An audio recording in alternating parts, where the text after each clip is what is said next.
My dad thought Anita Bryant was right. My dad was a Chicago homicide detective in the 60s and 70s, and like the only gay people he ever met were corpses or murderers. And that was when most gay people were still closeted.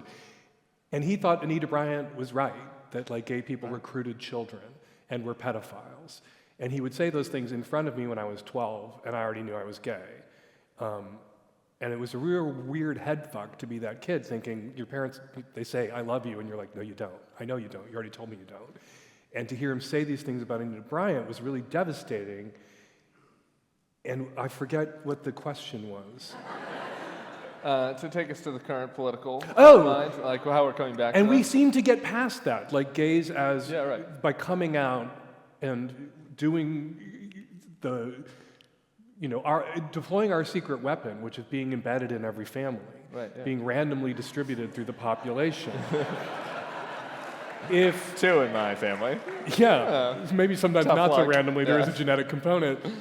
All the science points that Or direction. maybe a domineering mother component. Hopefully she's not listening. Hi, Mom.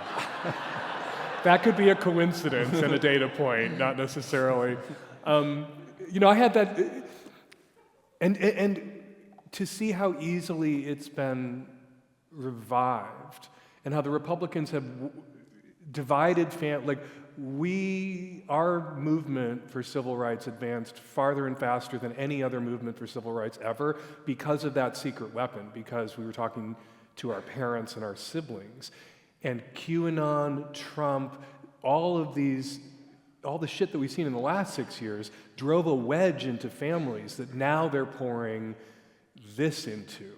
And it's gay kids who may have already been estranged from their boomer parents because of the Trump voting QAnon shit.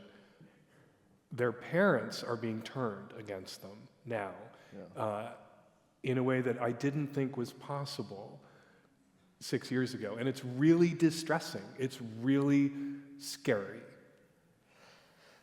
That's uplifting. Okay, I agree with you. It is. I guess I want to get to the next thing, but just on that point, really quick, so it wasn't just me. I mean, one of my rationalizations, which was wrong, obviously, but one of my rationalizations for doing what I was doing was the arc of gay history is already moving towards fabulousness. We're already it's heading our direction. It hasn't all quite happened yet. But the trends are all moving in the right direction. I don't need to really worry about that stuff that much. It was one of my rationalizations, which I look back on and have regrets about. But I genuinely believed it was a rationalization in the sense that I wanted that to be to justify me working with these homophobic assholes. But it also was something I thought was true, right? That we're on this inexorable path of progress, which obviously we are not, right? Did it catch you as off guard as me?